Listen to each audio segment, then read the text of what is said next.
Update. My 57 female daughter, 30 female, is getting married for the third time. I do not want to pay for her wedding and feel like a bad parent. Original story. I should start by saying that my daughter is an only child. She has always been our princess, so to speak, and she's received everything material that a girl could ask for.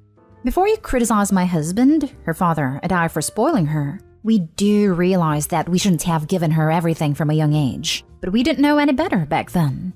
And we had the money and were quite well off, so we figured why not support our only child. My husband owns his own business and I am a school teacher. Together we make decent money and I'm looking to retire in the near future. When we first started out, I stayed at home and my husband worked an office job, and so my daughter has been pampered with all of my attention and her father's support. She is now going to be married for the third time in her short life. Her only job is occasionally supplying teaching in the same school board I work at, so she doesn't have much of a big career yet, but I do hope she will find work.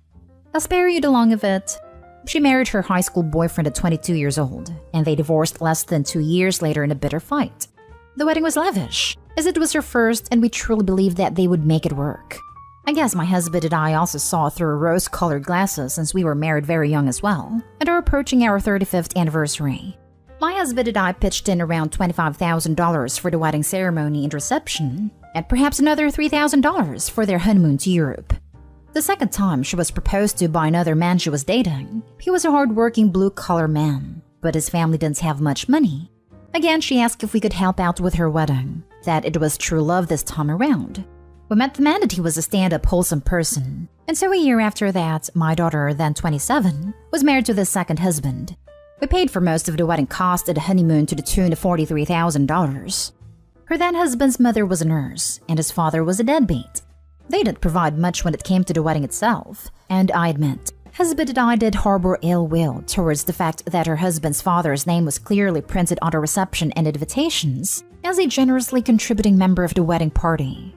But that's another story. They divorced because of money issues less than 3 years later. We, tired by this time, forked over money for her divorce costs and tried to regroup our finances. We do have a comfortable nest egg saved up for our post-retired life. I would like to travel the world and maybe buy a small lake house with my husband. He also enjoys woodworking as a hobby. But now my daughter, who has begun dating another man, it has exotically showed us that she's engaged once again. The man in question proposed less than a year into their dating, and she's elated more than anything, because after her second divorce, she didn't think any man would want her anymore. My daughter has hinted at wedding costs and brings home bridal magazines and ideas for cakes and dresses and venues. I don't want to be happy for her happiness. But there is a voice inside me that is screaming, enough.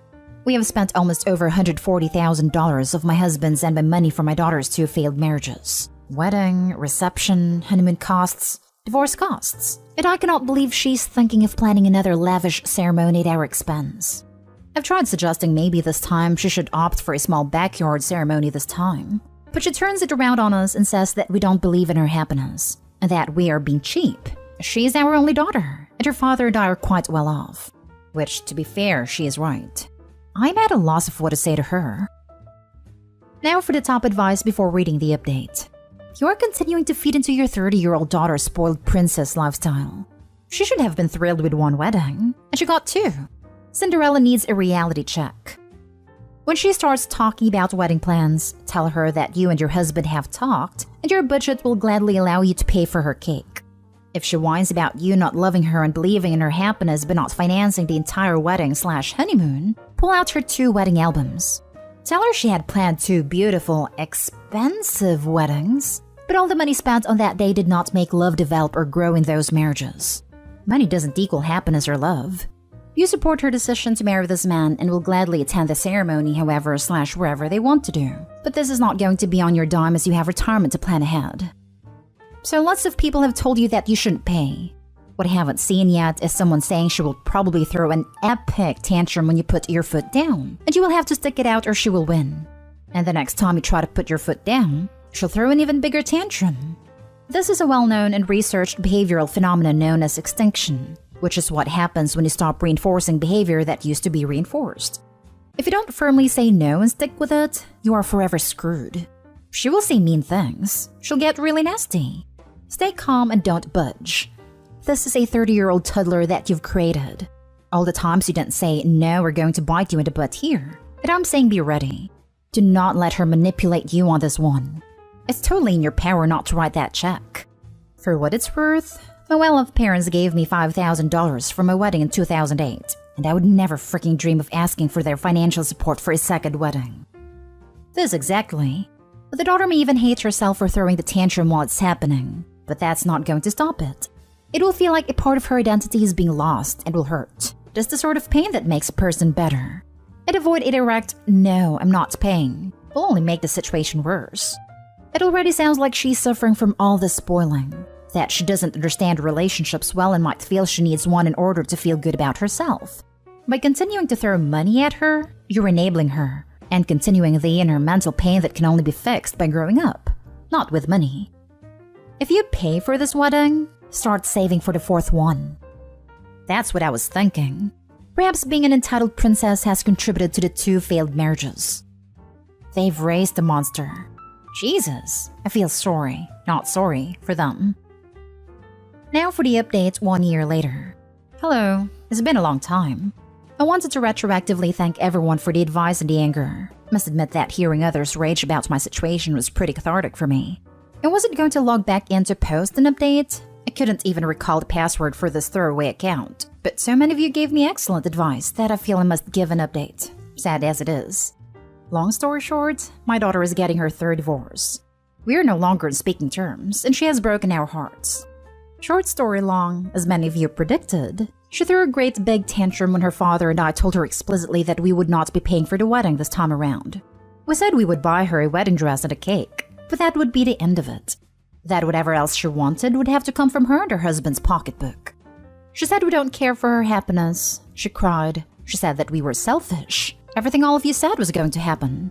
All these things hurt so much to hear because they aren't true. We do care very much for her, but enough was simply enough. She went so far as to chuck her wedding planner binder to the backyard pool, which was grotesque to watch. We asked to meet the fiancé in question over dinner, and what a gem he was.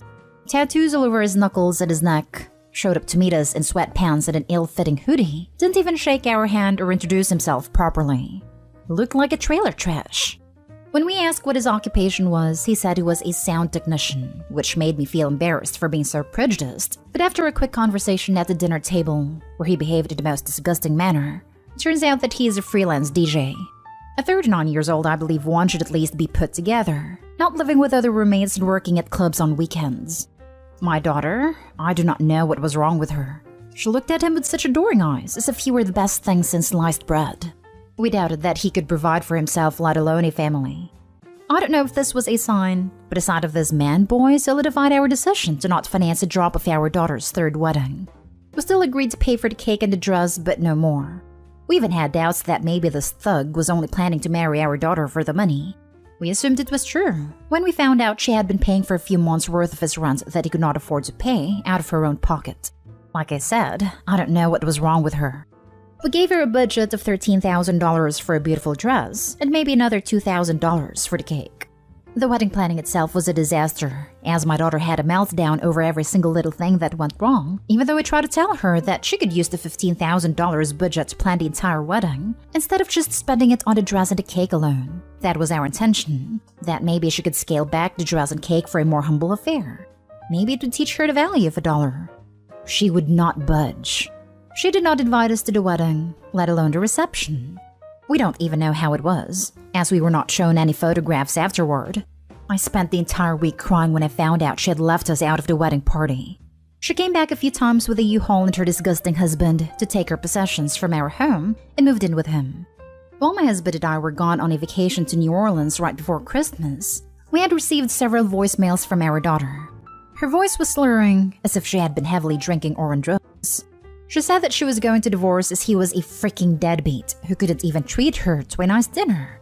She said she's had to sell her engagement ring to pay the rent, that she's still living with his roommates, and that this is the part that just sends me into anger. If only we had paid for her wedding and helped her buy home with him. This wasn't even discussed between us. I do not know where she got this idea from, that she would have made this marriage last. If we had given her more money. My God, what have we done? I'm shaking with anger just typing this. My husband wanted to leave her a seething voicemail. I talked him out of it. As far as we know, she has moved forward with a divorce. We will be here for her. We will take her back into our home, but only if she wishes. At this point, we have heard nothing from her, and she does not pick up her phone. It is so easy to blame ourselves for being bad parents, and I just feel so awful. She's our only child, and if any of our nieces or nephews behaved this way to our siblings, we would have cut them out of the family in a second. But we can't. She is our only child, now 31 years old and a thrice divorcee. It pains me so much what has happened over the last year. I feel like I've lost a daughter. Just my impressions here. It isn't the man she wants, it's the wedding themselves. The attention she receives. It seems like she's attracted to that specifically. She's so used to being special that she is trying to increase the number of times, in ways that she feels special. Please, if she does ask to move in with you, and I know you won't be able to say no, have a caveat that she will attend counseling regularly to help her discover the root of her issues. There is something in her life she isn't getting, and she's trying to achieve it by marrying over and over again. A therapist or a psychiatrist may be her only chance.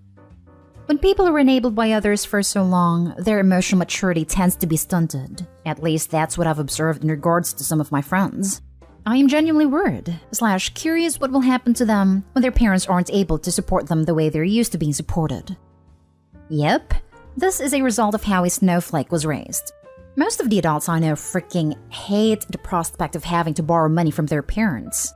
Princess's entitlement here started long before 30 years old. We will be here for her. We will take her back into our homes, but only if she wishes. I know you think this is going to help her, but have you not yet figured out that this is just another way in which you have enabled her to be responsible? Perhaps you can compromise by requiring she sees a therapist weekly if she lives with you.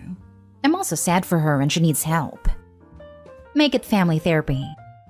You offered her $15,000 after she behaved like that? Are you out of your mind? I feel like I've lost a daughter. This might sound like a difficult truth to hear, but you are not listening. You never had one. You raised a hell spawn. You enabled her. You paid for 2 divorces and weddings. She's 30 years old, for God's sake. Money will not buy love. Hell, $15,000 didn't even buy you a ticket to your own spawn's wedding.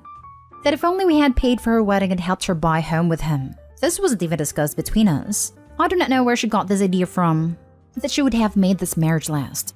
If we had given her more money. You mean nothing to her. Do you not see that? You are a source of easy money. You always have been. All she needs to do is scream and shout and cry, and you'll throw thousands and thousands of dollars at her. Stop giving her money. Do not let her back into your home. Stop enabling this monster that you created. She is not a daughter. She's a cancer. Remove her. Now for the last story. My sister and I stopped speaking after her child-free wedding. Now she wants to attend mine. Family side with her. I'm 26, she's 31. Around the time my sister got married, I had a lot going on. I was divorcing, had 2 kids under 2, and me attending her wedding would require an overnight trip, which I was prepared to do, until I found out with less than a week to go that it was child-free. I called her and said I couldn't make it. She didn't take it well. We both said things we shouldn't have and we both apologized, but when we made up, she asked if I could come to the wedding now, and I said no as the circumstances hadn't changed, at which point the argument started up all over again. The day of the wedding, she sent me a series of messages about how she wanted me there, and she needed some time before we talked next, so I needed to wait for her to contact me. That was 3 years ago, and we still haven't spoken. I got engaged 2 months ago, and we told my family a month ago. One of my parents told my sister, who contacted me. I ignored her because in the last 3 years I've moved on. I'm happy she had her wedding her way, but she knew it would cause issues for me, which is why she told me last minute. She said some things about my kids and me that I can't forgive, and if not for me getting engaged, she might have never reached out to me again, as it's been nearly 3 years. So clearly my ongoing presence in her life is not a big deal to her. I've explained my feelings to my family, but they want me to meet with her, hear her out, and invite her to the wedding. I ask what happens if I don't do that, and their responses have ranged from being mildly put out to not going in solidarity. I've asked where this response was when I couldn't go to her wedding, and they've said it's different because I had an invitation while she doesn't. I don't want to get into a debate about me attending her wedding or her coming to mine. I just want some advice on how to address this whole issue with my family in regards to them choosing sides, as I would like them to be at my wedding, but I'm still not inviting my sister. Now for the top advice. I'm sure some won't agree, but I wouldn't bat an eye at anyone saying they wouldn't go in solidarity. If something that silly will prevent them from showing up to my wedding, it's probably best that they not come. I want people that are supportive at my wedding. Might as well put my efforts and attention into those that deserve it. Amen. Anyone who says they'll boycott your wedding out of solidarity can sure handle the response. If that's how you feel, I agree it's best that you not attend. Or, sorry to hear that, we'll miss you, if you want to be more diplomatic. I mean, I could understand if it was solidarity for good reason, but having a cry because someone didn't invite you to their wedding when you didn't talk to them for 3 years is not a good reason. If they wouldn't attend your wedding just because you won't do what they're demanding of you, then do you really want them there or in your life at all? If you do what they want just to have them at your wedding, they will know they can demand other things of you anytime they want, and they will do so. If you want your sister at your wedding, or if you want to hear what she has to say, then meet up with her. But don't let other people push you into it if it wasn't what you want. I do want them in my life, as they're my family, and I love them and my kids love them. But if having them in my life means having my sister, I would need to think that one over. I don't want my sister there. I don't want to talk to her at all. My other sisters are fine, as are my brothers and most of my family, but I don't want this sister in attendance.